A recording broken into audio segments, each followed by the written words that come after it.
Recording. You might have feedback. Keeps in the air, in the airplane. I think I'm good. And we're just starting our CLC meeting right now. Okay, I will call the Conservancy Lands Committee to order. Kevin, will you take the roll? Give me a second here. I'm gonna mess with the feedback that's happening here. I think it's on this side.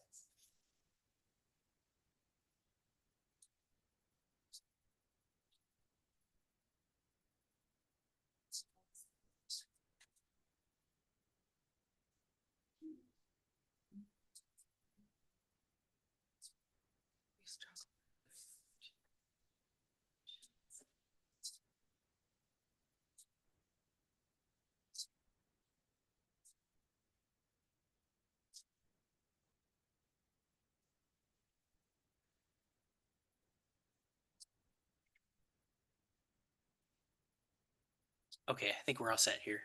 Okay. You have the roll. All right, I'm gonna say call to order at 6:04.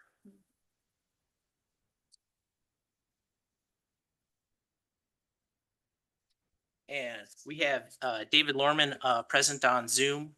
We have Erica Pollock. We have Jim Gurn. We have Susan West. We have Mary Bechtold. Absent is Tom Bernthal and Nathan Jareen. Okay, We have a quorum. you have a quorum.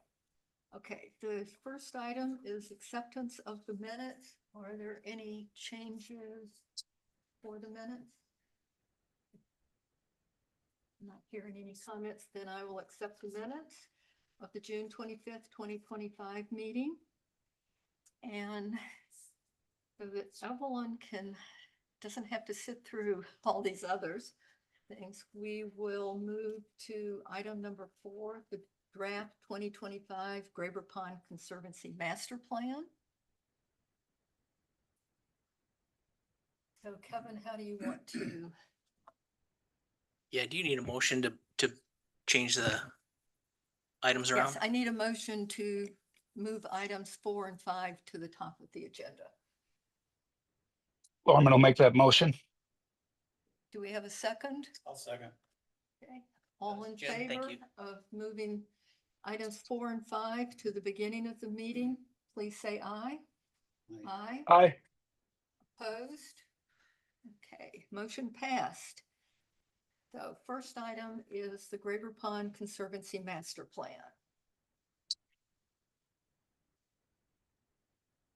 And Jim, do you want Evelyn to present on that, or? Because we didn't have all the members present for the earlier presentation tonight.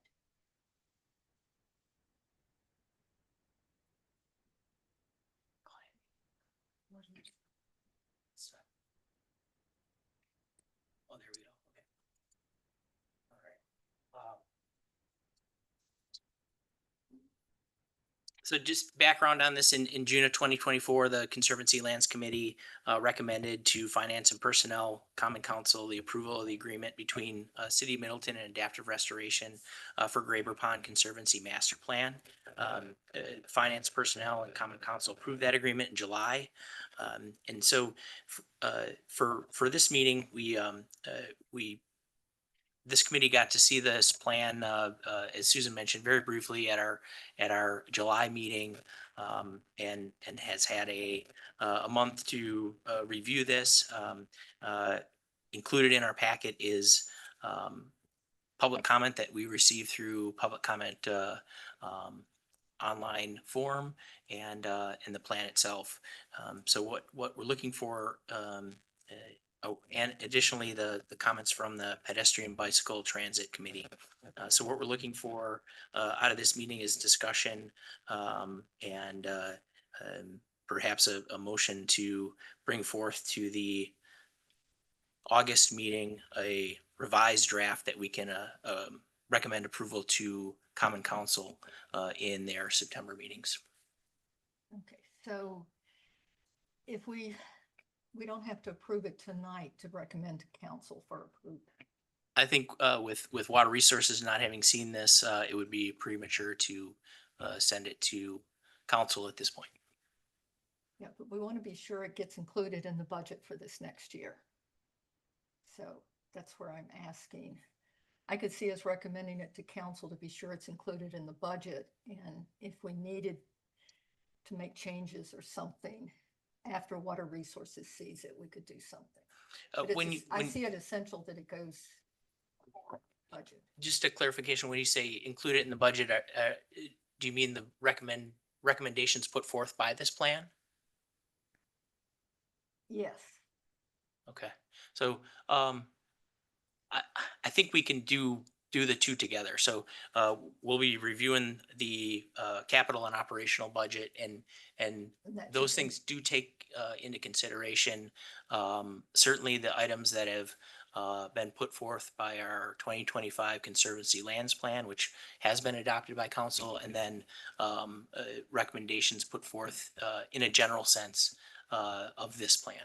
So I Okay, don't see that so, as being Yeah, maintenance of the burning and so on, that sort of thing will be included in the capital budget.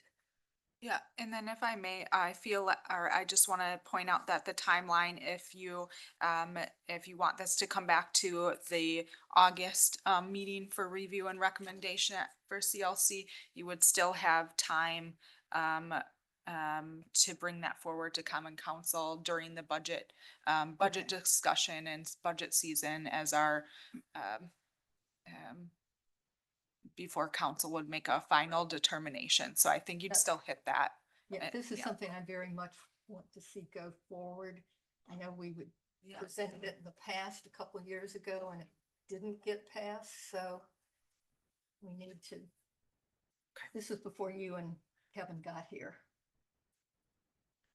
Yeah, I So think we need to we get- can look at that during our budget discussions, and I think these things you'll have the opportunity to comment on prioritization and items within the budget, and if you don't see appropriate items for Graver, we still have the chance to add them in. So I guess, do members of the committee have questions about it or interest in what was presented earlier tonight? I don't have questions. I wasn't here for the earlier presentation. I think one of the big concerns, do you have a question? Just a comment, but you can go, I was in the meeting, but Yes, you were as well. okay, go so. ahead and comment. No, I think the biggest thing with Conservancy lands is making sure that the public still has access in the sense of like passive recreation as we defined Conservancy land. So I know specifically because there's developments coming around it, making sure that nothing is identified as that's part of the Conservancy lands as private land. Like if there's a trail going around the whole pond, then that would be accessible for everyone and there wouldn't be anything that's private land. That's the general policy for all our conservancy lands, that the trails are accessible for everybody. I'm not aware of any that we don't allow people on. Maybe clarifying what your, accessibility and. Well, and the unique thing about Graver Pond is the whole west side of the pond. There's a buffer of conservancy lands that is, well, I think pointed out in our last discussion the hour before, was there are lands there that are being developed that there's conservancy and quote land that isn't managed by the city, and maybe that's to the nature of your comment. But that's private land. But it's managed by the city. If it's not managed by the city, is it private land? And Map of where this is? yeah, let me bring up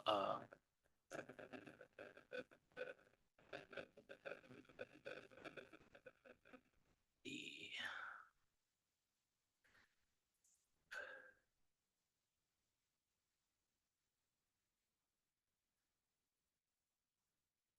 I'm gonna bring up the. Cruise map. Probably the best. Bell Farms. Yeah, that's it. I think what was highlighted right there is the current Graber It's right too. before.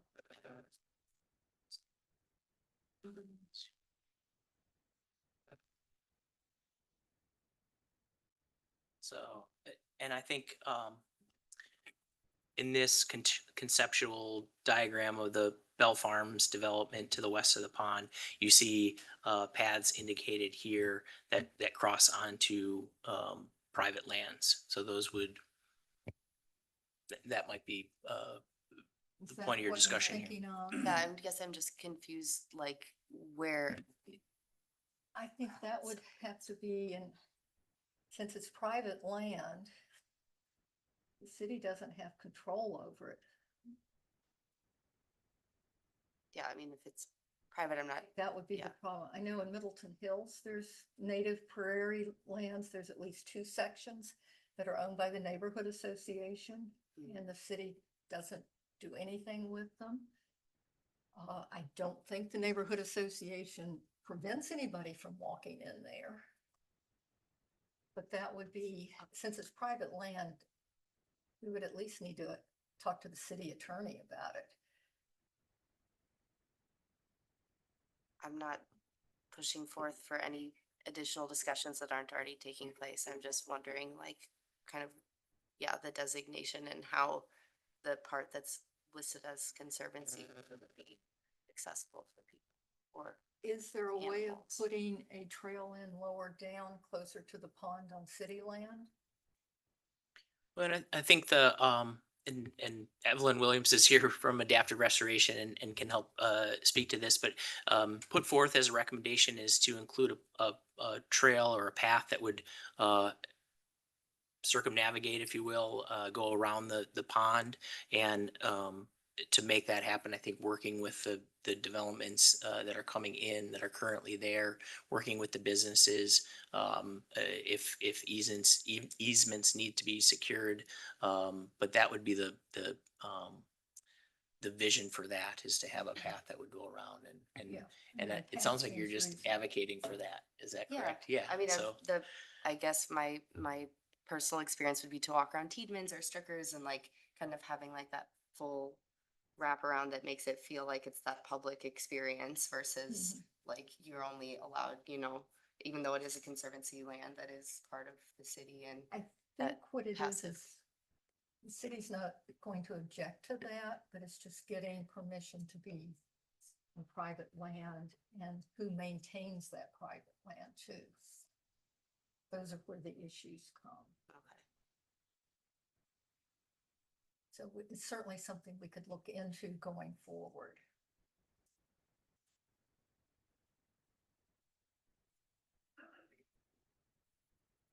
Evelyn, do you have a comment? No, What? Oh, I don't remember the procedure for commenting, but. Well, right, you can go ahead and, I'm asking you to comment. So 2 things about that. So there are places where there are trail easements on private land in the city. I'm thinking like some of this, is it not on? Oh yeah, you're good. Oh, I just have to speak. So there are examples of trails on private land where the city has an easement. So I think that would probably be part of it. And then the other thing, the idea of bringing it down further, I think then you just run into water level issues. The whole thing with the boardwalk already on the other side, where if it could be further upslope, it would have been put upslope further. And now we have, it's flooding with every main event. Yeah, I So, remember when we put the boardwalk in okay, a right. long time ago. And then it's bounded by, at that time, private land. Right. So that was the constraint there. So if we don't have to have it down by the pond, that will probably be best. Yeah, well, So, there's private land behind Conservancy condos that has trails in the main Mhm. Conservancy Mhm. that has trails going through Yeah. it. So I think it's just, that's the easement It's side of doable, things. but- Yeah. And speaking the accessibility, one thing that I think I mentioned, I can't remember if it's in the Conservancy lands plan, but the idea that some places do have trail fees or you need to buy a trail pass, for like Dane County parks and things like that. So, that might be one way that it would decrease accessibility. But I don't think they would be able to do that just for that little part of a development. Okay. So are there other comments? So we need to recommend moving this to forward it on to Water Resources for comment and to council also. Is that correct, Kevin? Yeah, so the Water Resources will meet the week before this committee, and I'll work with staff to get that on their agenda. So Water Resources will have an ample opportunity to make comment on this. I think that's something that this committee asked for last month, and I apologize for not getting that on. That was my folly.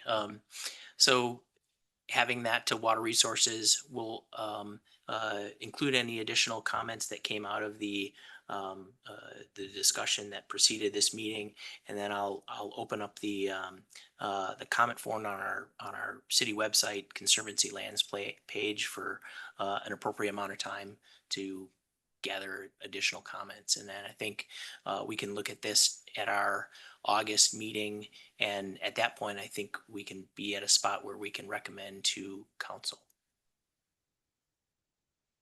Okay, so we need some motions. Can I just ask one other question about Okay. the plan? Because it looks like, one of the biggest change in this area is the development, right? Progressive development. And that can have a number of issues, and there's some verbiage in here about, how to protect the water quality by having buffer regions and so forth. But there's going to be a tremendous amount of soil disturbed in the area. And if that's not, if that's not addressed promptly, invasives tend to move in really quickly. And I'm just wondering, in this plan, is there any ability to plan, do some prevention, and recommend that soils that are disturbed within a certain area get either replanted or covered or something? Because, the canary regress and all that kind of stuff just moves in so quickly. Jim, I missed when the disturbance of soil in relationship to development surrounding or actually within the Conservancy. Well, Okay. surrounding is really what I'm thinking about with, the new housing development going in and so forth.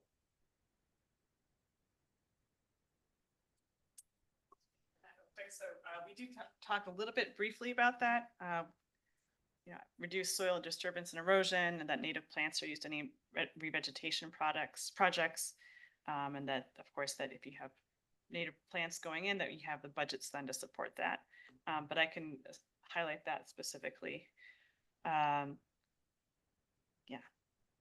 So can I ask a quick clarifying question right Yes. here?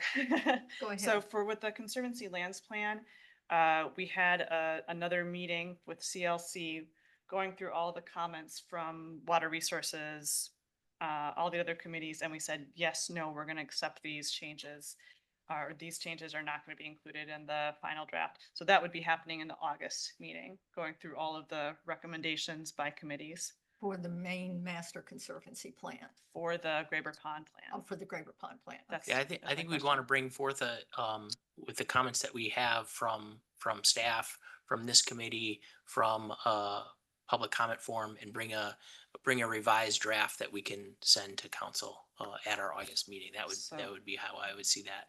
But that would not have, so when would Water Resources meet to? They're make they're the week recommendations? before our committee. So that would be, I'm That'd just be thinking, That's a in tight terms of timeline, yeah. my availability, that would be a week to do changes from Water Resources. That would not give you enough time. Depending on when the August meeting is, if I'm in town, It's for example. Water Resources is the third Wednesday of August. The third Wednesday of August, and so the meeting would be like, for here would be like the 27th of August, or fourth Friday, or the fourth Wednesday. CLC is the fourth Wednesday. Yeah, I believe it's only, it would be only a week time.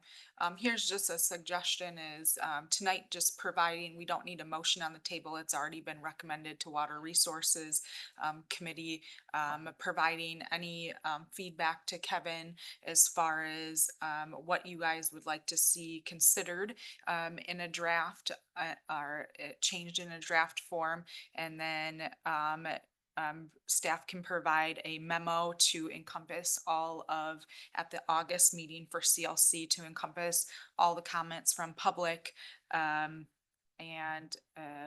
the, committees and from previous meetings and tonight's meeting.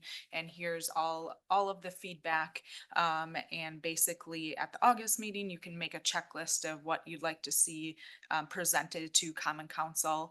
And then, the draft can be revised prior to, getting into council's hands. And then, I don't know if you guys would like to see the revised draft prior to it going to Common Council, but we're really trying to get, the draft move forward to Common Council. And I think having, a checklist of what you'd like to see, in that draft plan, then going directly to Common Council, I see, that being a path forward, but that's again up to you, as far as what you'd like to see. So that's just kind of a little bit of an outline there. I think part of it is just making sure that Water Resources has the most up-to-date draft that they Right. would be seeing. Or the draft, and then making sure that any changes that Water Resources are not gonna undo other changes that Yeah. time has been spent on. Mhm. So I think ideally, we'd have all the comments together and then move forward from there and not have a set of comments coming in at different times, if that makes sense. Yeah, I think most of your comments that are going to be most critical are going to come from Water Resources. Right. I think this committee, I'm sensing, is fairly comfortable with it as it is, but we're not experts in stormwater management. And they need, because of where it's located, they need to look at it. Oh, yeah, Yeah. I understand that for sure, yeah. One thing I will just say in terms of a little bit of history, and I don't remember exactly when it occurred, but Water Resources approved diverting all the water west of the Beltline going north, or west of Parmenter going north into Pheasant Branch Creek. Previously, that had gone into Graber Pond. And so that took away a huge source of water from not very permeable land over there now. So I think that's a good reason for why Water Resources needs to look at it, because they can evaluate that much better than we do. Sure. But we have definitely decreased the size of the watershed with that. All right, great. And that, I think the other thing I'm just making sure is that by August, you do not need a new revised draft. Because by August, you'd have all the comments. I would take all those comments and revise draft for September. Is that what our timeline kind of is? Yeah, I was actually kind of thinking the opposite, that we try to have a plan, a revised plan for the August meeting. That we could look at, say, this is right, let's send it.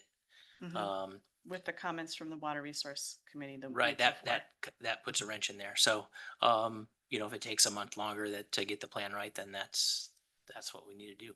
I know that we'd also had a special session of the Conservancy Lands Commission to look at the second draft of the Conservancy Lands Plan in That's order right, to we did.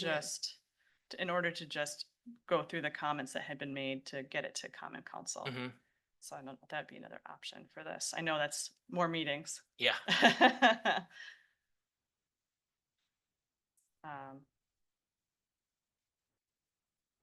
Could we?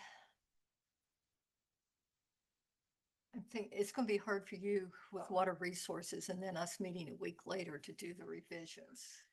Yep. I'm not sure they're going to have a whole lot, but just. But if there are, then I would If want to there make sure are, that you they're need addressed. time. Yeah. So and, that's the bigger issue. Yeah. I could see this committee meeting early in September if needed. To or look at like that we did for the revision. master plan. Yeah. And then, so when, just to get an idea, y'all have these in your memorized, but when would the common council meeting in September be? There's one on September 2nd, which is the first Tuesday, And third Tuesday. and then the third Tuesday. So that's the 16th would probably be more likely. And then that would need to be get in the week before. Okay. Apologies for all the calendar talk. But summer is vacation for contractors as well. So I just want to make sure I'd actually be able to give this the time it needs. So does that sound good, Kevin? Maybe with a special CLC meeting early in September to approve. Oh, sorry, were you saying? Well, I think the first step would be to have Water Resources review this, and then I think we if we need to move the CLC meeting back, we can explore that option. This is something where you and I, after Water Resources meets. could I get think that's, together. yeah, so for right now, let's take it one step at a time and ask that Water Resources review and provide feedback. Okay, And Evelyn, I'm on Water Resources. Okay. Representing CLC. okay. Sounds good. Thanks for that. I appreciate it, the clarification. So do we need to do anything tonight then? I don't think we need, if you don't wanted to think- make a motion to send this to Water Resources, that wouldn't hurt. Yeah. But I think that's probably That's all we might need. Okay. So do we have a motion to send this to Water Resources? So move. Thank you. Second, This is Bechtel, a second. okay. Any further discussion? All in favor, please say aye. Aye. Aye. So this will go to Water Resources. Okay, next item is. I think we moved 5 up. Yeah, we also moved 5 up, the Pheasant Branch Creek corridor signage. Okay, this one. At Water Resources, the chair, Jim Bachhuber, asked Water Resources to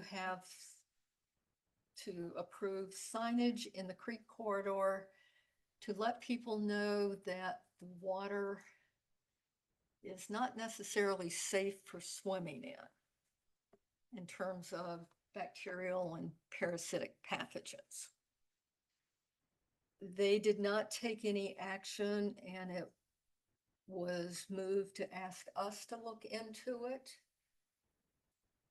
And he's specifically talking about the area between Century and Park Street, where he's seen children not really swimming, but wading in the creek. So And where all it's, the paths go down right to the water yeah, and have for the last, I don't know how years. many years. The city and the county, they don't do sampling for E. coli or salmon. And I think about the only thing the county is sampling for is E. coli. So as a microbiologist, I would not get in that water. Just because of what comes out of cows and how dangerous it is, and salmonella from turtles and various protozoa and so on. There been any problems? I don't know of any. And I'm not sure exactly, you can't really say no swimming because it's not deep enough for swimming. Maybe dogs might swim in it. or And licenses. I mean, there was also concern for the health of animals and so on. Maybe something like wade at your own risk, which includes all sorts of risk, like slipping and falling and hitting your head on a rock. If we even want to do on that. On the trail, I'm just wondering if the finding is that, if the fact is that the water isn't tested, maybe a sign saying that the water isn't tested. Yeah, But, kids have been swimming there, not I know. swimming, waiting there for a long, a long time. long time. And before we put the bridges in, it was just those concrete steps across the creek. Yeah. So It's also something I could talk with the city attorney about it and at least get his feelings and bring it back to the committee. But, so the, in lieu of that, there's not testing, I wonder if signs are the most appropriate thing, if we can, if there's a way we can, use social media or website, That was and to the make, other thing. I was talking with Jim Bach here, that possibly we could have the Friends of Pheasant Branch, and I would be glad to work with them, come up with an article they can put in their newsletter explaining water quality and pathogens in water and so on. And at least educate people. You know, let them know there's E. coli there, salmonella there, Giardia, what they actually are. I mean, that's the other thing is. and at is what this level issue we- specific to the creek corridor, or is it in other waterways? Are we talking about putting signs up on all our places? It's an issue that is relevant for the entire, hard chain of lakes and waterways. And the county does sampling on the lakes for E. coli, but not that frequently. I know when I was on Lakes and Watershed, we finally got them to approve an additional PCR machine so they could do more frequent testing. But Clean Lakes Alliance is still interested in getting more frequent testing for the areas where people do go swimming on Lake Mendota. So it is an issue. That's why I'm thinking simply letting Friends of Pheasant Branch educate citizens might be the best thing for right now. And Clean Lakes Alliance will probably be doing the same thing. So what would the role of this committee be then? To have somebody suggest to the I don't know that we need any role for the committee. I can simply talk with Jim Bachhuber and Well, Friends of I- Pheasant Branch. I think because there's lots of water in Middleton that isn't tested. We just talked about Graver Pond. I doubt that's tested Yeah. very often. None of those are. Yeah, so I like the idea of a general education, that there's water and sometimes it can be problematic and it's not tested. Yeah, and it changes frequently, and I should explain, my very first job ever right out of college is I was a water pollution chemist for the state of South Carolina and did this exact thing. And it literally will change over hours depending on the weather or what animals are around it. Yeah, and I wonder, So being that we're, makes yeah, it difficult to really, in terms of even doing sampling, it's hard to do it in a real meaningful way, because you can sample, it could rain and 2 hours later it would be unsafe, but you sample that same day. yeah, and I wonder the fact that we're not advertising this as a sanctioned activity, it's not our pool where swimming is the activity. It's not a mountain bike course where people riding mountain bikes. So I Right. wonder what our responsibility is to say, That's why I was saying I can talk to Matt Fleming. I think, just a note on that, I would, direct all staff to have communication with the city attorney, Okay. versus committee. If Well, there's if you want, something, I would be willing to be included in it so that I can explain the technical bacteriological aspects to him. yeah, I think we prefer to be the point of contact Yeah, for, but we and could we- all do it together, is what I'm saying. we can, forward information over to you, but we have to, be kind of more of the point of contact with the city attorney. Okay, so you're not interested in having any information on the bacteriology and what might be there? Oh, no, that for sure, but we're just the point of contact with the city attorney in between That's why I committees, was so. saying three you of wanna- us together at the same time. We, or? I'm no? trying to explain to you that, that I guess the city staff works more directly with the city attorney. We have to be, very resourceful, but if, I don't know, there's a question in the, or a comment in the audience. I just wanted to mention that you might want to check with Luke, about it first, because I know he did report at the WRNC meeting that Net Plumbing, said that for recreational uses like this, there is no liability. Yeah. Yeah. In the conversation, hoping that the liability issue might be compelling enough to take some action and protect people. But check with Luke before you reach out to him. Yeah. Because I Yeah. know he's already. Lisa, that is true for people that get injured riding bikes on our trails. There's no liability. Well, I'm just relaying what. Yeah. Luke said Now, at the we're WRNC. in agreement is what I'm saying. Okay. I'm not disputing what you're saying at all. It's, so for trails, it's, I know there've been people that have going out towards Penny Klein. They've had bike wrecks. City was not liable. So, yeah, I don't think we have a liability issue. It's just what's the best way to proceed to enlighten our citizens.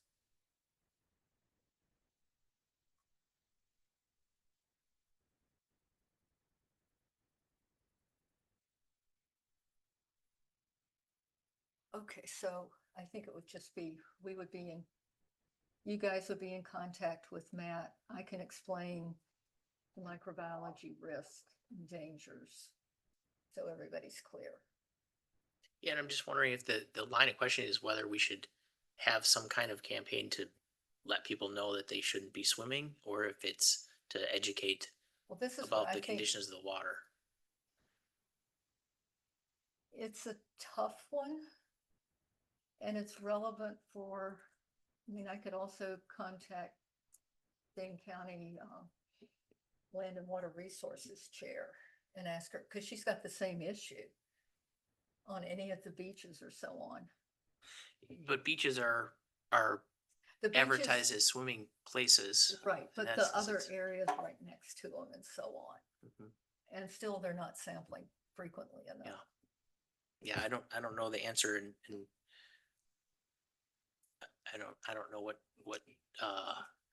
I would have direction here. So if the committee has anything. I'm not a professional in this field, and this is just from a citizen perspective. This specific area is like exactly where my family walks. There's always dogs running through. Like, you go on a walk, the kids want to go on the stones, even though there's a bridge, the dogs run through. And just from the perspective of education, like, we tell our kids, you know, this has bacteria, don't touch it, or whatever.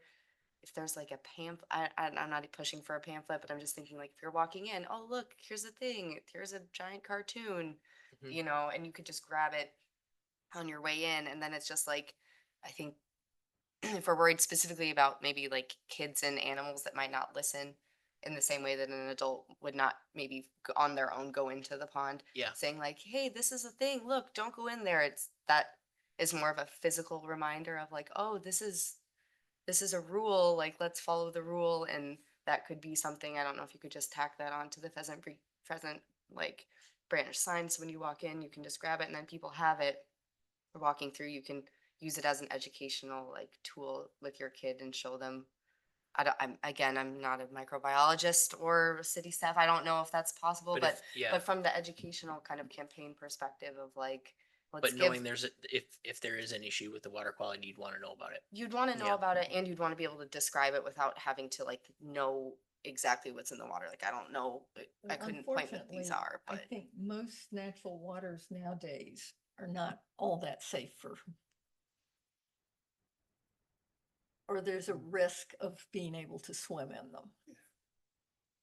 Especially in an area where we've got so many cows that cow manure is going into the streams. From a pediatrician perspective. Yes, What I would say is that I think that the risk of kids skipping through the water at these sites is minimal.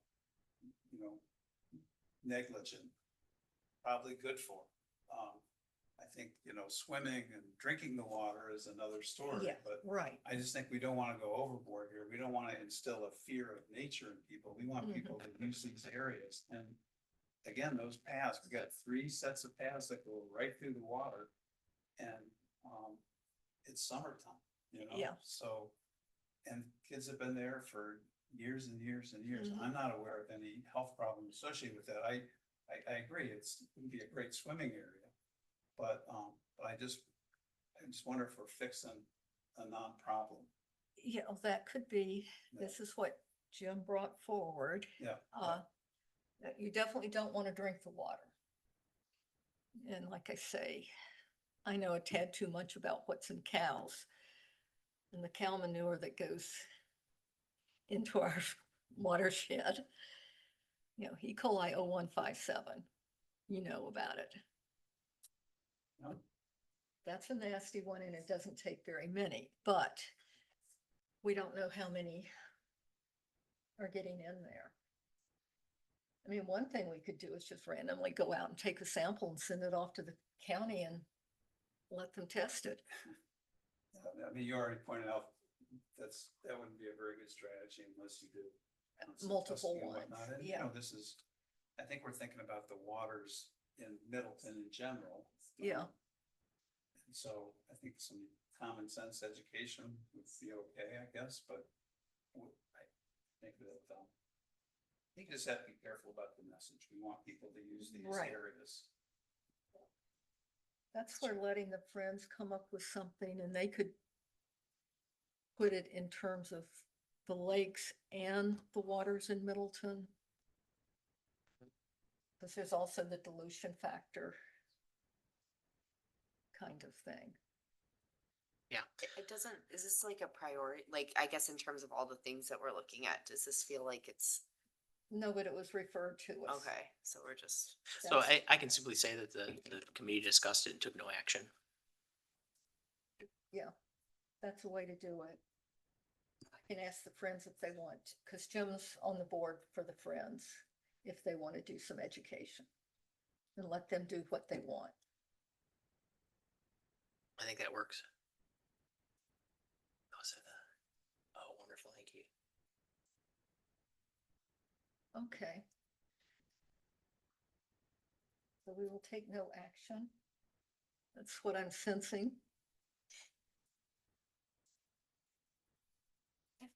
Let's go back to the beginning, the agenda.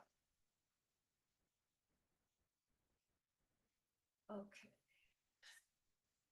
The first item is 2026 Conservancy Lands Operational Personnel Request. Kevin, do you want to explain? Yep. The computer And is I'm- just running a little slow tonight. Yep. So our apologies. Kevin's working on pulling There we go. it up. It's a little slow here, so. Yeah, that's okay. Okay.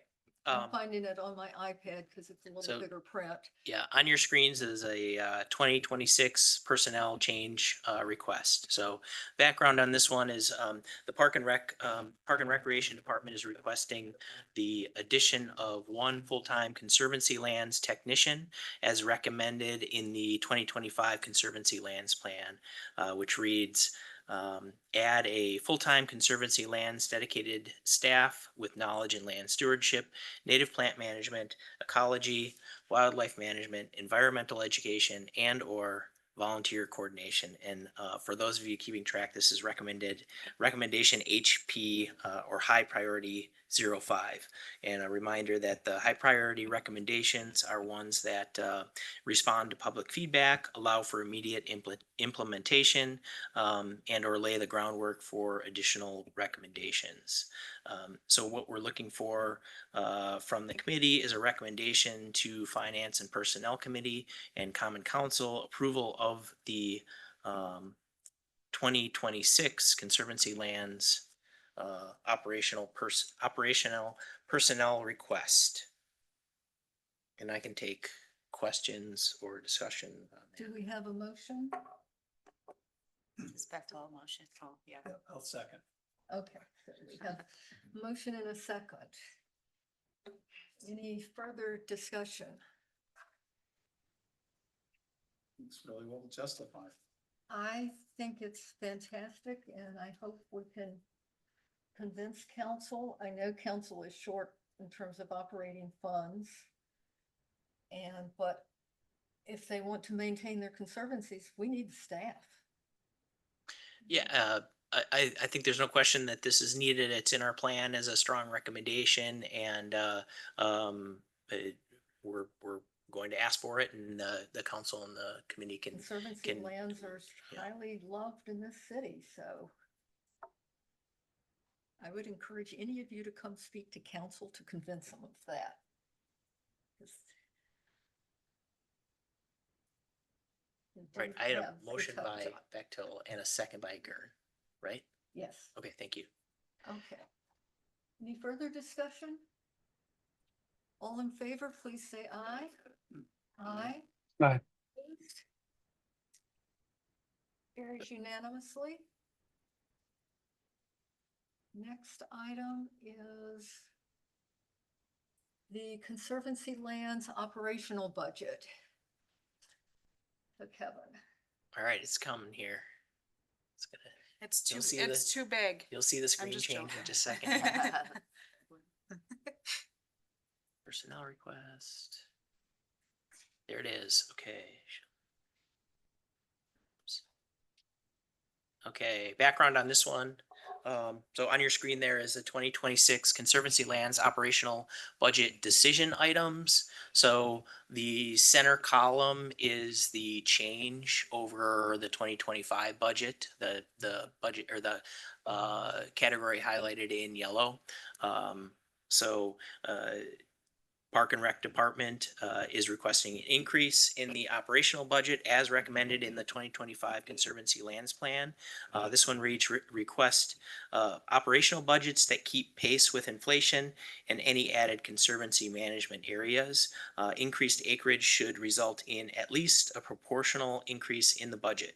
Again, this is a high priority recommendation in there. So I'm going to show the operational budget. So this is table 4.4 out of the 2025 Conservancy Lands Plan. And I think the items to highlight here are these line items, which this is basically our operational budget, not including personnel. So I think the striking thing here is items like pond restoration expenses haven't increased since 2021. Creek, can I make a comment? please. This is only for the last 5 years. I first started serving on PLC in 2004. The budgets were more like 800,000 and 900,000.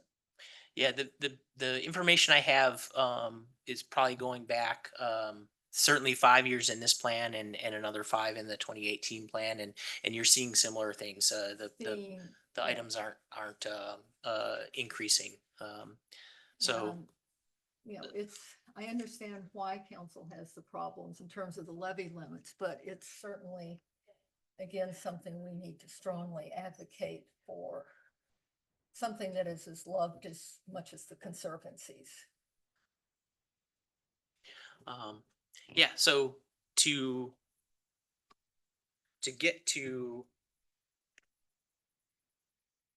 there, we looked at U.S. Bureau of Labor Statistics inflation calculator, applied that to the 2021 data to arrive at a 2025 adjusted value, and then added 2.2% to arrive where we are at the 2026 requested amount. So those are your decision items there. They're listed in what we consider staff priority. If you have comments or feedback on how those should change, whether it's the items that are in there, the amounts, or the priority, this is your opportunity to weigh in on that.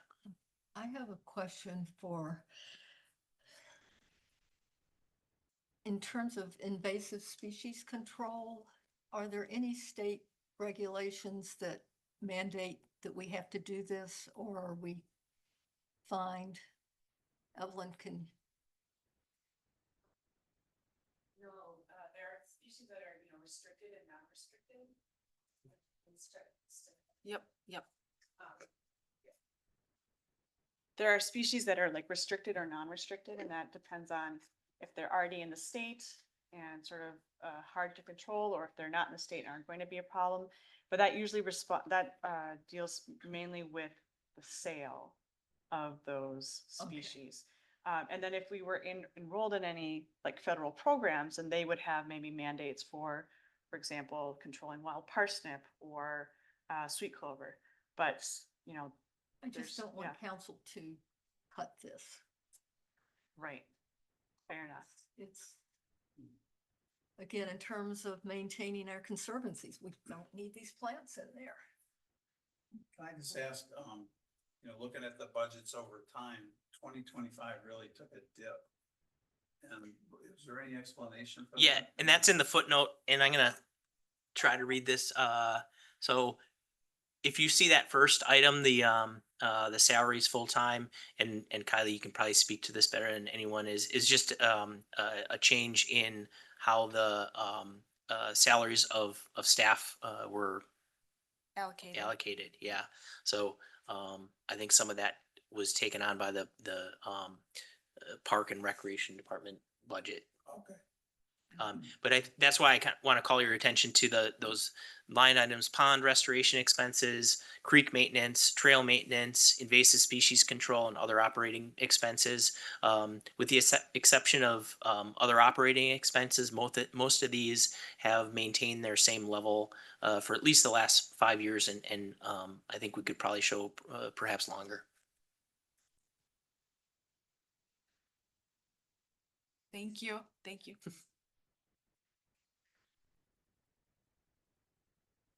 Okay. Any further discussion on this? So what I'm looking for is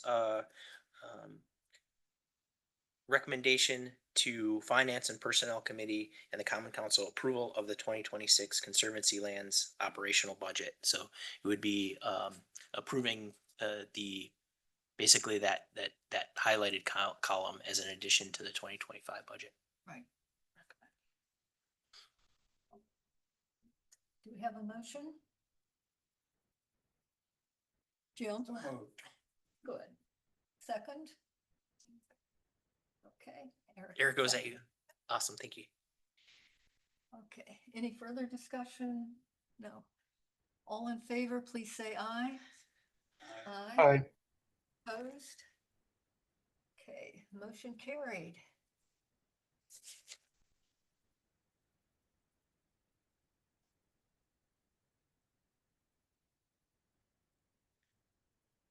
Now we're up to capital.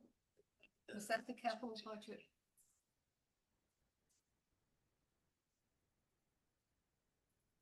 Yeah.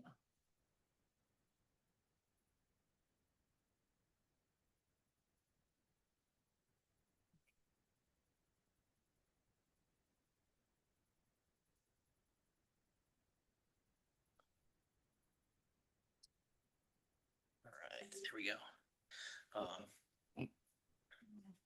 So item number 3, the 2026 Conservancy Lands capital budget. So the 2026 budget process is currently underway, and staff is requesting to have the Conservancy Lands Committee review the items and the prioritization of the proposed 2026 Conservancy Lands capital budget. So that is what you see on your screen right now. Those are 15 items identified in a 5-year capital request. And those you see staff priority. So we organized these in what we thought was a logical fashion. And what we're looking for is your feedback on the items that are in this capital request and their staff priority. So I have a presentation here that kind of goes through and Okay. explains what most of these are, if there's any familiarities with them. We can go through that. So at any time, just let me know if you have questions or comments. Well, Kevin, why don't you go through it? I mean, I will say one thing, I'm really pleased to finally see the Creek Corridor Trailhead going in. Because the city's been working on that for a long time. It's a 2014 project number, maybe? Yeah. Yeah, Yeah, it has to do with lining up with the road, so the timeline isn't all on us, but yeah. Kevin's gonna That's- be running through, this, and I think if he can get through most of that and take questions at the end, it might be a little bit easier Then go for, through. for him Sure. to get through the entire, presentation, so I would love to see him go through that and take questions after his presentation. Sounds good. Staff priority number one, again, we're looking for feedback on where these should sit in their priority. But this is the Pheasant Branch, Creek Corridor Bridge, redecking and repair. So what this would do is, allow for replacement of decking on the five, main bridges of the Pheasant Branch Creek Conservancy. So that's from Parmenter Street to Century Avenue, and then repair of, Bridge, 0628, which is in the, Pheasant Branch Conservancy. So that's just a picture of some of the damage and the wear that we've seen, and with, kind of in opposition to like a boardwalk where we can come in and replace individual boards as they go. The way that these are fastened onto the bridge from underneath make this, a logical candidate to do all at one time, especially when we consider, closing down the creek corridor during, construction. So, we have, in our 2025 budget, money allocated for this project, and we're asking for, money that would allow us to complete, all five bridges in the creek corridor. So there's a map from Parmenter. Park Street is in the center, and then you can see Century Avenue. There's 1, 2, 3, 4, 5 bridges, marked with the yellow stars. Those would be, completed in 2026, redecked. And then this, bridge up here, which, that's the Harbor Village path, and then heading east across the boardwalk that brings you to the west side of the Conservancy, Pheasant Branch Conservancy. That bridge has, more significant needs, that we'd like to deal with in 2027. And I'll just add that it was marked damaged by the DOT in both rounds of their review of this bridge. The footings, I believe it was damaged in the flooding, and it needs repair for those footings. So I want to see that follow suit with in 2027. Okay, yeah, and the ones in the Creek Corridor, those were the bridges that were put in after the flooding. Correct. The bridge is put in, but the Well, decking. it's about time with wooden slats, they're seeing damage Yep. with, So that's number one. Number two, this is Susan, the one that you indicated, the Pheasant Branch, Right. trailhead. So, this is located where the Creek Corridor path, comes into Century Avenue. And this, property to the east of the Stagecoach Trail, has been, purchased, through, Knoll Stewardship Funds. And this project has kind of been waiting in the wings, to correspond with the, Century Avenue repairs to the bridge, which is a county, project. So, the 2023 comprehensive, plan identifies this as like a strategic action, to complete this. They call it a missing link, but it would be, feature an underpass, for the multi-use trail under the Century Avenue. It would, feature a parking lot, a building with restrooms, water, and then, path connections into the Pheasant Branch, Conservancy. So, looking at this is, what this capital project would allow us to do is a design phase in 2026, and then a construction phase in 2027 to correspond with the Century Avenue repairs. So I don't know if you have anything to add to that one. Nope, not for, we'll have more stuff if it gets funded. Yeah. All right. Question, Kevin, and Oh, David Moore. staff. Yeah, question, Steph. Do you have a plan B on this project? So, for example, you're saying it'll be 150,000 for the initial kind of design phase of it, and then 1 million for the work. But do you have a plan B in terms of, say, something less than $1 million, where we still achieve a goal of creating an underpass, but maybe something at a lesser dollar amount? I believe the $1 million is simply a placeholder. The design phase is not completed, so we do not know the for sure dollar amount. But that is something the committees and councils committee and council will be involved in, is the design and the projected cost for the designs, if that's something that the committee and council so wish to see a lesser design, or I don't want to use that terminology, but a design at a lower cost, then they can, your committee as well as council can make that directive to staff to continue exploring how we can be mindful of cost on this project, but Wait, have you looked at the previous plan? Yeah, thank you very much. I appreciate that. And I yeah. guess what I'm recommending is that, that simply be the mindset and step moving forward. Okay. I just think that we're headed for some challenging times in the years to come financially.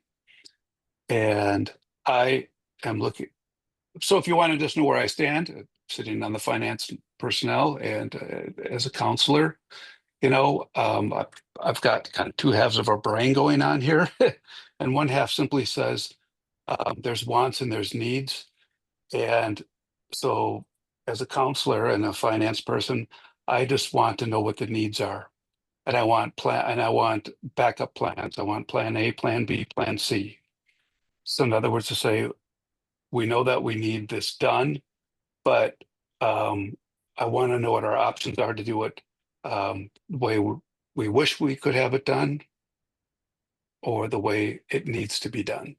David, And just on with that, definitely getting the trail under the bridge is the most important, because absolutely, we're and not and the county yeah, redoes e- it, e- and doing exactly, it at the same time is going to be less expensive.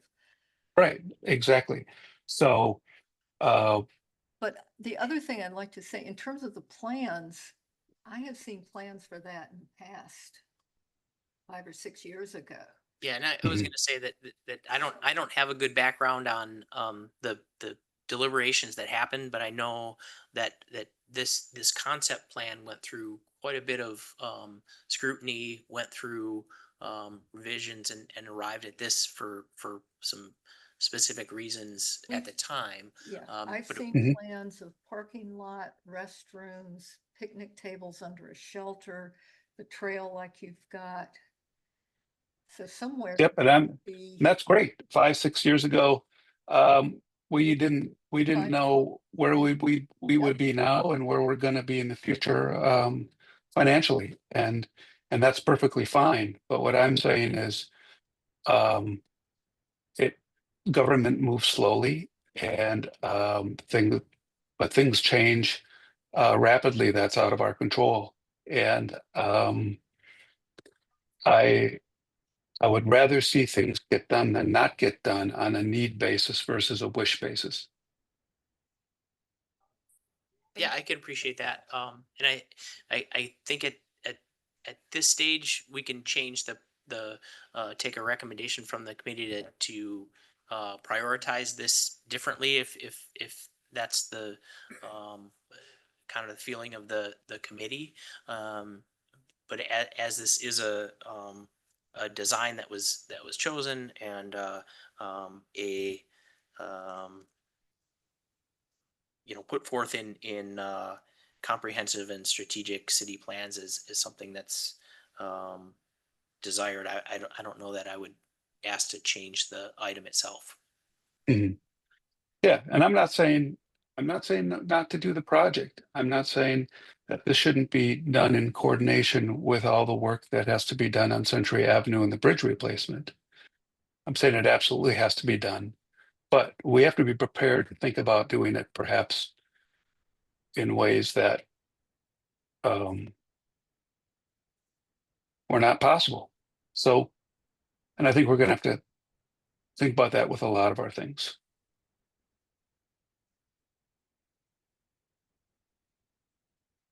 I mean, restrooms, uh, parking places, shelters, that's great.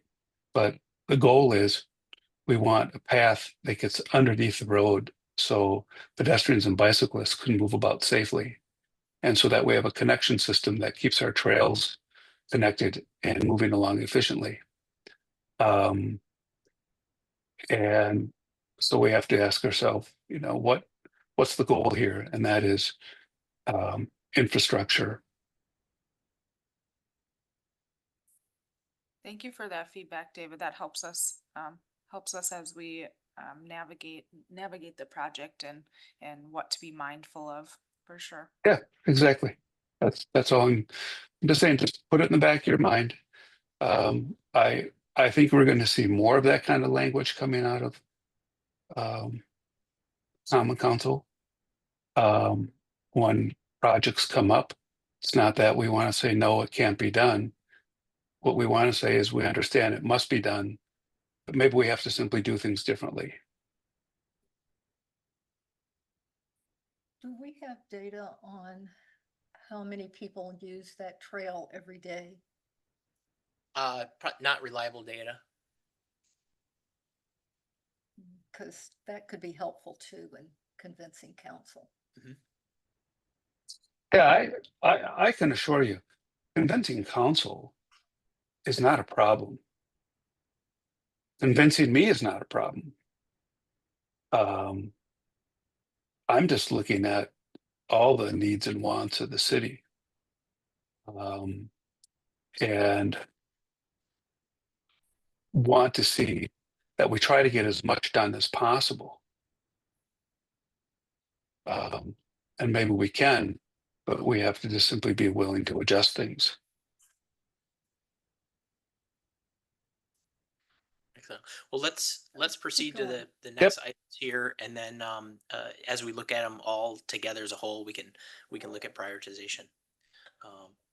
So staff priority number 3, number 4, number 5, I lump these in together. These are all restorations that I think you'll be familiar with.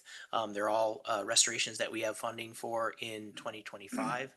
So number 3 is the Bach Hayfield prairie conversion. Number 4 is our Graber Pond Conservancy restoration, and number 5 is the Bach Community Forest restoration. So these are all areas where we have either started restorations or we've invested in a management plan for these areas. So these appear, at least in staff's view, as higher priorities for continued restoration. And I think as a committee, you have a familiarity with Graber Pond and Bach, but if there's questions on what these are, where they are, we can go through that stuff. Okay. Yeah. Moving on, boundary marking and delineation. So this is another continued program. So this is basically survey and marking of property lines. The survey and marking of property lines would add to the efforts that we started in 2024 by surveying the eastern line of Orchid Heights Community Park and Bach Community Forest. So that effort actually resulted in us basically, I don't want to say acquiring more land, but we found land that we weren't actively managing that will help us with Reclaiming land. reclaiming is a good word. Yeah. So we can install a fire break on areas that are maintained as turf, and we can manage up to that fire break. And I think it'll make a easier, more successful effort in battling some of those invasive species that tend to like those fence lines and those rows. So so that's what we did in 2024 for moving forward to 2025. We have funding, and we're looking at the northern boundary of the creek corridor. So you can see, especially in between Park Street and Century Avenue, how we have all these lines that extend up into the neighborhoods that you probably don't think of when you consider the creek corridor. So that's our target for 2025. We have funding for that, and moving forward, we're looking at areas like Middleton Hills, especially the Glacier Ridge conservancies, where there's certainly some encroachment going on, and also the Pheasant Branch Ridge Greenway, kind of the same issue there. And that comes with a recommendation in our Conservancy lands plan. It's the ongoing recommendation number 29 to mark and maintain property boundaries.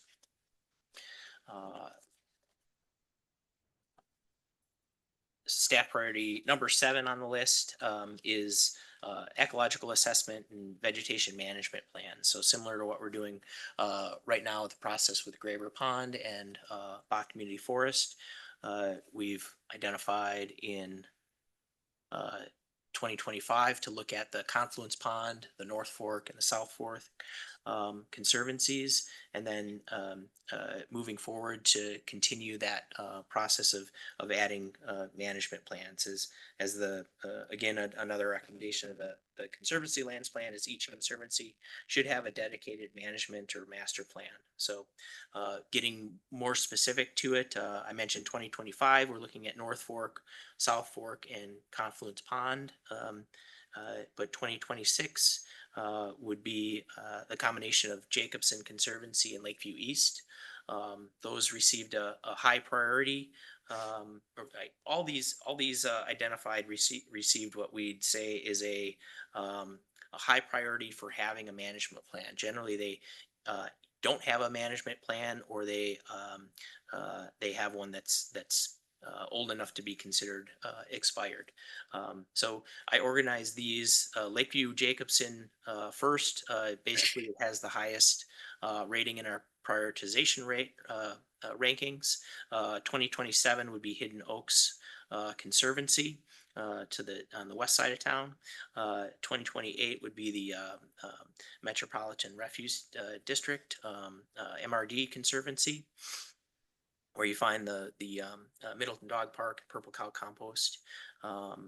That's a high quality wetland and remnant sedge meadow near the headwaters of the Dorn Creek. And then for 2029, Quarry Hill Conservancy, the 5-acre parcel in downtown Middleton, uphill from Capital City Brewery. So those are prioritized. They're all high priority for management plans, and they're organized by year as they appear in the prioritization matrix. That's the justification for the order of those, if you will. And this is a chopped up version of table 4.8, which is the proposed schedule for management plans. So you see Jacobson, Quarry Hill, MRD, Hidden Oaks in there as high priority for having a dedicated plan. And then table 6.3 is the prioritization matrix, which ranks these in score. So that's the justification, but I'm certainly open to hearing if you have suggestions on where those should appear. Next item, Conservancy signage. This is priority 8. This would allow purchase and installation of what I'd call welcome signs at the entrances of Conservancy lands. It would add trailheads, parking lots, path intersections in 2026 and 2027, and then would provide further funding for the replacement of interpretive signage, the addition of wayfinding signage. So the Conservancy Lands Plan recommends replacing poor and fair condition signs that were inventoried in the previous version of the plan. But I think even the discussion that we had in the previous hour, a lot of the cultural features are in need of upkeep, and I think this would provide funding to do that on a signage front.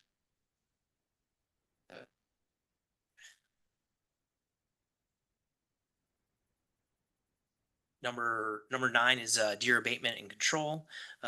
So this request would allow for creation of a wildlife plan in the first year, so we'd use planning efforts. And then future funding requests would be to carry out the recommendations of that plan. So according to your CLP, the Conservancy Lands Plan, deer pose a significant ecological and public safety challenge. The grazing reduces native plant survival and reproduction. Deer facilitate the spread of the invasive plant species, and they are carriers of ticks, which could result in Lyme disease. So 2 recommendations fall in the plan to apply for the deer abatement funds through the DNR's Urban Wildlife Management Abatement Control grants. Those are matching grants up to $5,000, and to continue urban deer management. Kevin, I would make it clear also, it's a public safety in terms of traffic. I have people that have complained about having deer run into them on Pheasant Branch Road. On the roadway, yeah, certainly. on the Yeah, roadway. Yeah, that's a good point to add to there is And for people that live around, I'm getting tired of providing lettuce to them out of my raised vegetable bed. well, that's a whole other thing, yep. So, but I'm hearing lots of complaints about deer. Yeah, I'll put it that so way. planning efforts in the first year to really find out, quantify what our deer numbers are and what the level is, and then getting recommendations on how to manage that. And this was a program we used to have. Yeah, A and city the staff member would go down there at night and close off the Conservancy and shoot several deer. I was gonna say the Conservancy Lands Plan kind of documents a little of the history of it. It's in there, but I don't have recollection of Yeah. when I it can- ended. I But can yeah, you're fill right. you in a It little it bit, it, but it would be it's- kind of a continuation of a program that was halted at some point. Yeah. Number 10 on the list, staff priority number 10. These are emergency location markers. So you see an example of one. That 4-digit code there is part of the U.S. National Grid coordinate system. So if you were to give that number to EMS, they know what 10-meter square that on the surface of planet Earth that you are on. So these would be integrated into the city GIS system.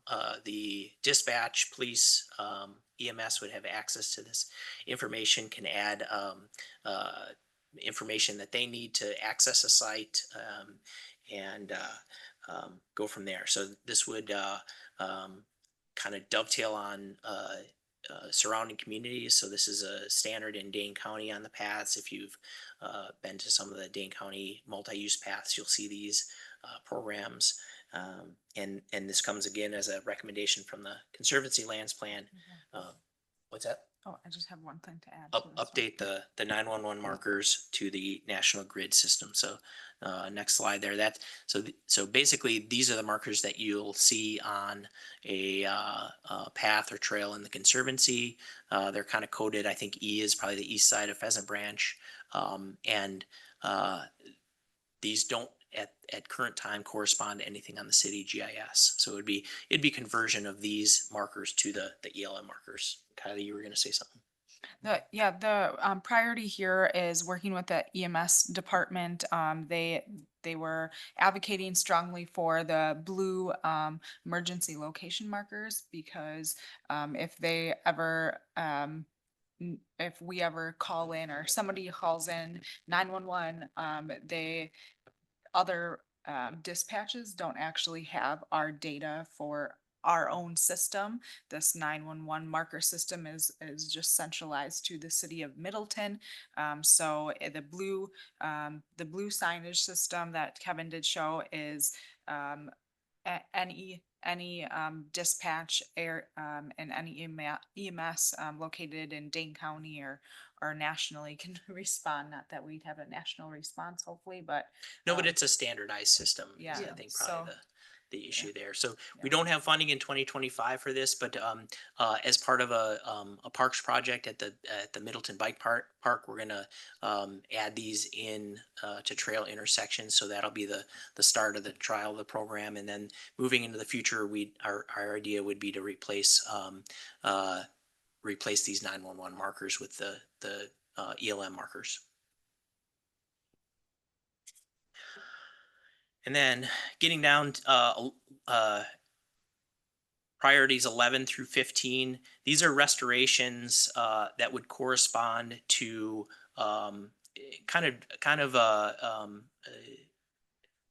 preceding the acquisition of a management plan for an area would be to fund restoration efforts behind that. So we have Confluence Pond, North Fork, South Fork as identified as plan for this year.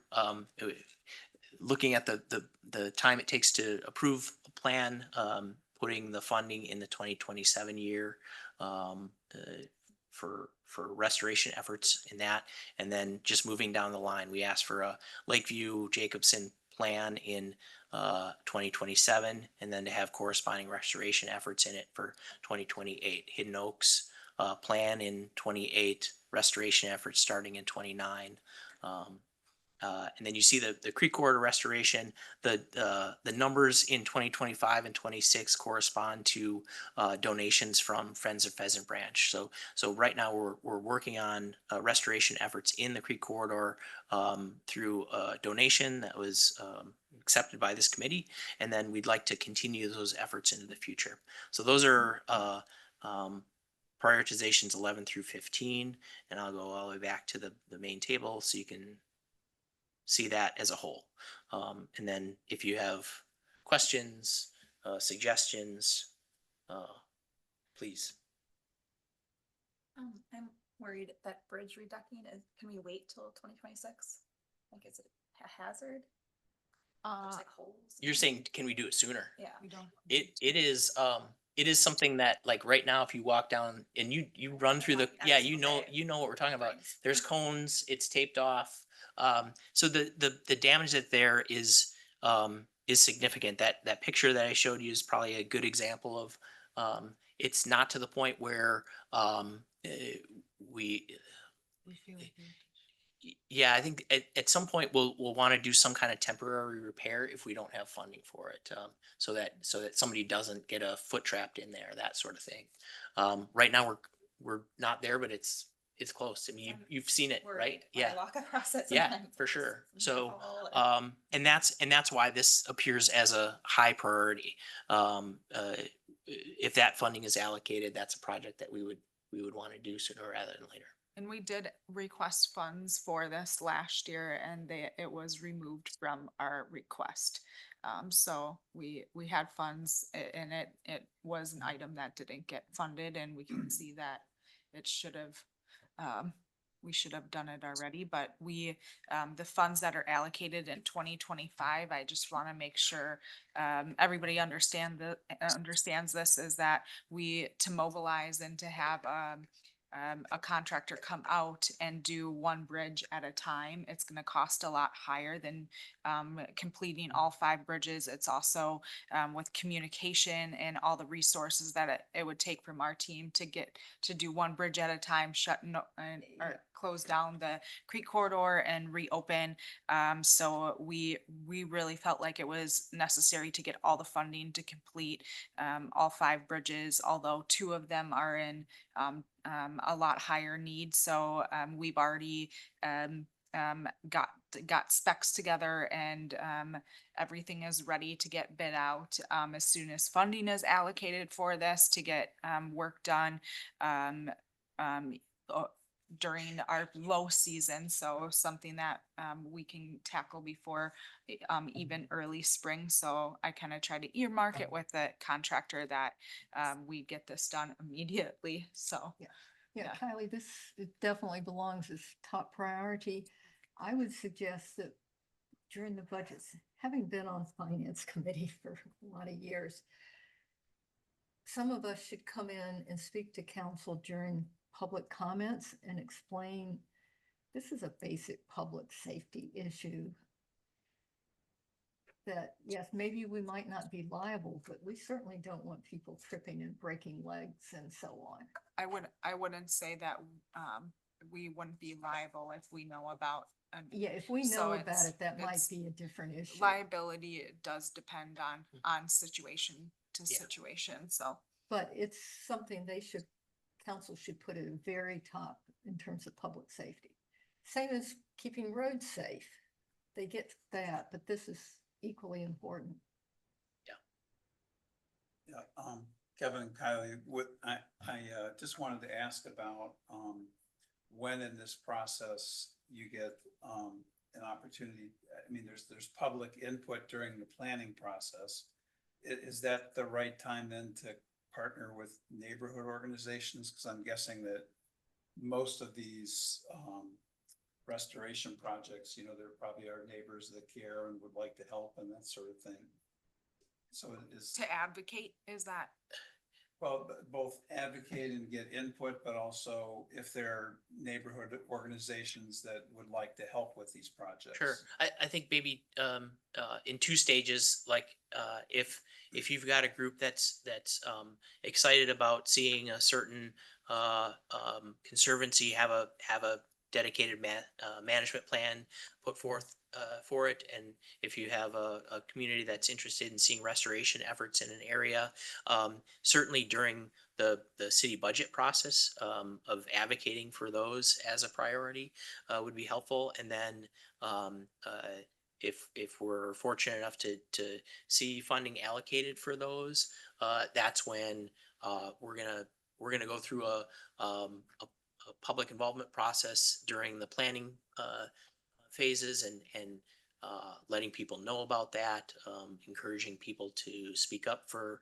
areas that they're concerned about or care about. So I think it's twofold. It's during the budget process saying this is stuff that we'd like to see funding allocated for, and then also when the planning process starts for those conservancies. Does that kind of answer what you were wondering?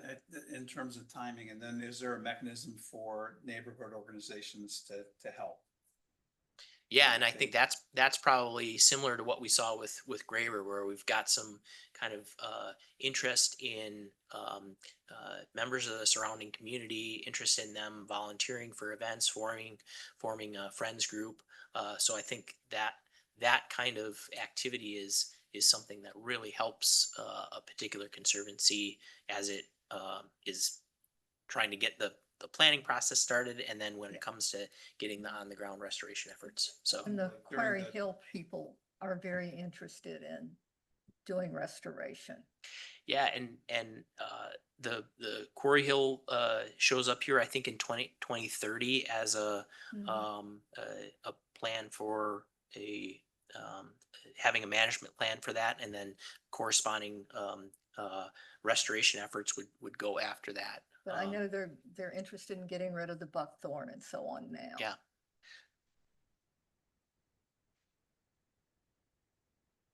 But thank you. Okay, Um, we need to make a motion to recommend this to council? Yeah, if you like the way things are prioritized, if you're not seeing anything that's missing here that you feel like should be in here, then yes, I'm looking for a motion to One of the things I think is important is that we support all of the proposals that are presented here. We would like to see funding of all of them. So Move to approve this list. Yes, with finance approving all of it. The whole list, yep. Yeah, and we obviously don't control what the decisions that the finance personnel committee and the common council make, but I think our duty here is to ask for the things that we've identified as needs. Yeah, I mean, I consider all of these of a high important priority. So I had motion by Jim, Norman will second that. David, second. Perfect. Okay. All in favor, please say aye. Aye. Aye.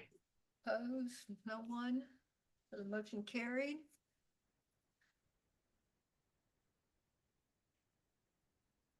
And that was the last item on the, No, liaison we do have, yep, reports. liaison reports. Erica, We are meeting on Monday.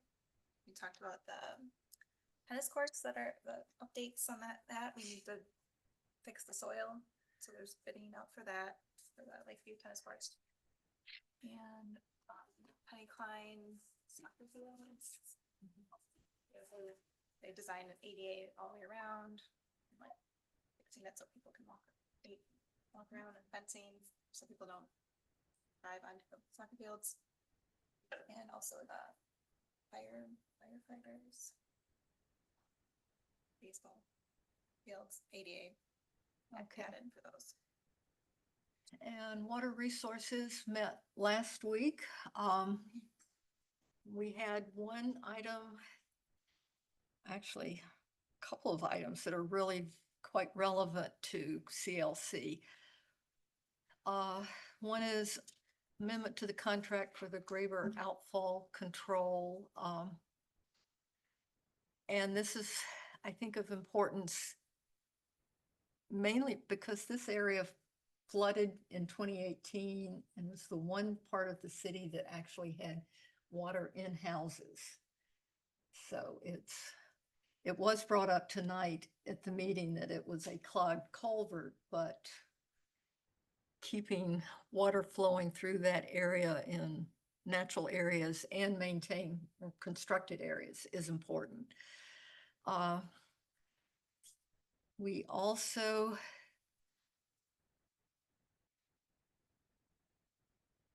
this was also basically the Graber outfall control is a proposal for future construction, and it was a very complicated, long discussion with multiple phases to it. We didn't approve the entire funding for the project because some of the land downstream from Graber Pond is privately owned. And it's areas that probably we will end up owning the city eventually in terms of the area between Graber Road, or High Road rather, and Pheasant Branch Road. It connects that. But we did fund, I think it's phases 1 through 400 of it, and an option phase 1200 for construction of plans and so on. And quite a bit of work on Misty Valley stormwater rehabbing. Again, this is dealing with Graber Pond. And for Hidden Oak stormwater plans. So these are newer developments in the city that they're still really working on stormwater plans. And we discussed swimming in the creek and referred it here.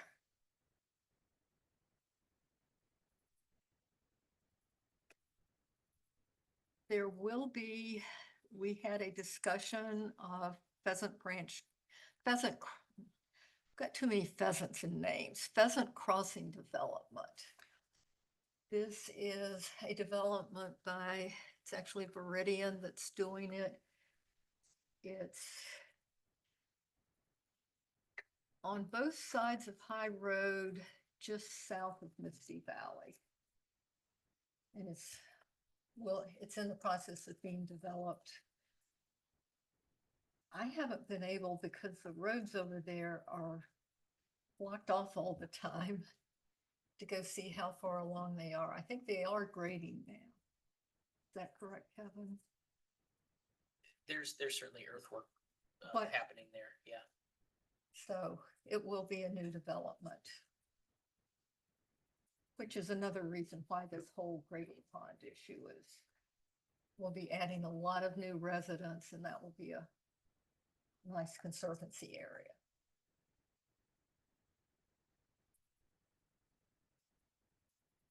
Okay, and Public Works, we don't have any. Yes, that's you. Yeah, that is me. We do. We do. Yeah. So, we talked about two new developments that are not new, but just updates on the developments, Middleton Shores. Of note because of the proximity, to Pheasant Branch, they are gonna have a private sewer system there, so, Mhm.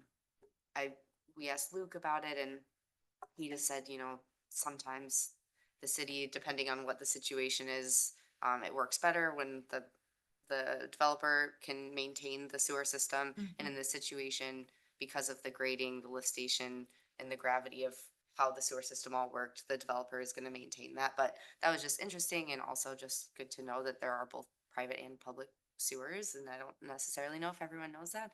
And then Conservancy Bend Phase 2, we started talking about dedication of parkland, and I know this is the Conservancy Lands Committee, but I wasn't sure if we had because there was discussion about paying a fee in lieu of a dedication of parkland for different developments. And does the Conservancy have any, or can you No. dedicate land to Conservancy? I don't know. You can dedicate land to Conservancy, Oh, okay. but it's not a statutorial Okay.